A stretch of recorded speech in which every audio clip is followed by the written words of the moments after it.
Saudara sekalian, selamat pagi. Haleluya, Tuhan memberi kepada kita rahmat berkat hari ini. Hari ini, saudara-saudara, saya ingin menyampaikan renungan singkat seperti biasa dengan tema hidup dengan iman dan hati nurani yang murni. Teksnya diambil dari 1 Timotius pasal 1 ayat 18. Tugas ini kuberikan kepadamu, Timotius anakku, sesuai dengan apa yang telah dinubuatkan tentang dirimu, supaya dikuatkan oleh nubuat itu engkau memperjuangkan perjuangan yang baik dengan iman dan hati nurani yang murni. Saudara sekalian, seperti yang kita baca tadi, bahwa nasihat yang menjadi tema kita itu adalah nasihat dari Rasul Paulus kepada seorang muda, seorang hamba Tuhan yang bernama Timotius, yang tentu saja Timotius belum banyak pengalaman dan belum memahami semua aspek kehidupan, bahwa hidup itu adalah sebuah perjuangan dan hidup itu adalah sekaligus juga sebuah kesempatan. Nah, dalam konteks itu Paulus ingin menegaskan bahwa seorang muda yang bernama Timotius itu dalam hidup dan pelayanannya sebagai wakil Paulus, supaya dia memperjuangkan pelayanannya itu dengan diwarnai dua aspek, yaitu iman dan hati nurani yang murni. Hidup dalam arti Kristen itu tentu saja memang hidup yang harus diwarnai dengan iman. Hidup yang diwarnai dengan iman itu berarti hidup yang dihidupi dengan mempercayai Tuhan, mempercayai firman Tuhan, mempercayai janji Tuhan bahwa di dalam Tuhan pasti ada jalan keluar, ada masa depan. Tetapi juga sekaligus hidup itu diwarnai dengan ketaatan kepada sabda Tuhan, supaya hidup dan laku kita itu sesuai dengan kaidah iman. Jangan sampai hidup kita yang katanya orang beriman, tetapi laku dan cara hidup kita, perbuatan dan karya kita justru bertentangan dengan iman Kristen itu sendiri. Karena itu harus diwarnai dengan iman, kepercayaan sekaligus ketaatan, kepercayaan sekaligus juga dengan laku sesuai dengan ajaran sabda Tuhan. Lalu yang kedua, harus diwarnai dengan hati nurani yang murni.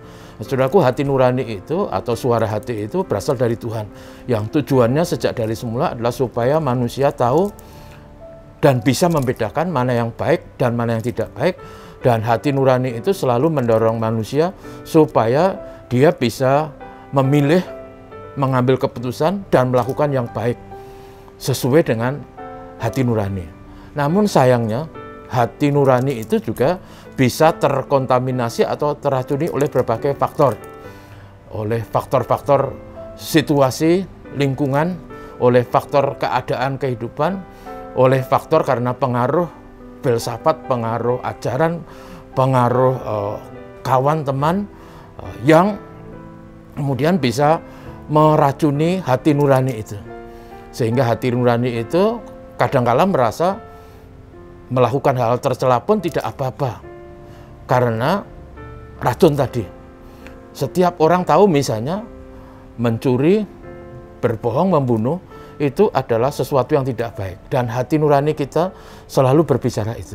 Kalau kita ingin mencuri sesuatu, hati nurani kita selalu mengatakan jangan, jangan. Tetapi hati nurani itu sekali lagi bisa lama-lama seolah-olah dimatikan karena teracuni karena misalnya ajaran tertentu, oleh misalnya karena obsesi tertentu, oleh misalnya karena egoisme manusia itu sendiri. Sehingga lama-lama hati nurani itu tidak murni. Dan hati nurani itu kemudian seolah-olah tidak berdaya untuk memberitahu mana yang baik, mana yang tidak baik. Hati nurani itu bahkan nyaris bisa mati. Nah, nasihat Rasul Paulus bahwa hidup itu adalah perjuangan, harus dihadapi, dihayati dengan iman sekaligus dengan hati nurani yang murni.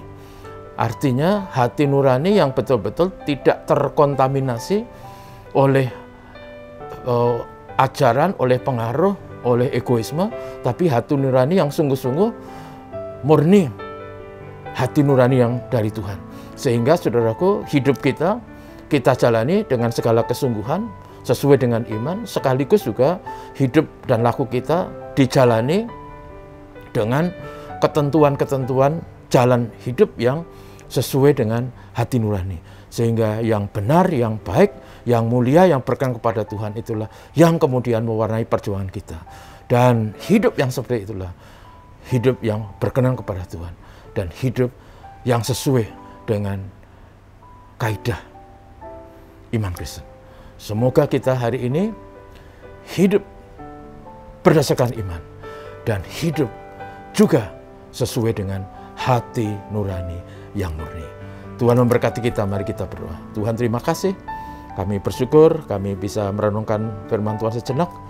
Dalam dunia kami begitu banyak liku-liku dan juga kepentingan dan juga keadaan yang kadang-kala sulit. Tolong kami supaya kami tidak kehilangan iman. Tolong supaya laku kami sesuai dengan iman kami. Tolong supaya kami berjuang bukan saja dengan iman, tapi juga dengan hati nurani yang murni. Tuhan memberkati kami. Tuhan memberkati negeri kami. Tuhan memberkati umat Tuhan. Bahkan memberkati seluruh manusia yang ada di bumi. Dalam nama Tuhan Yesus kami berdoa. Amin. Tuhan memberkati saudaraku. Terima kasih.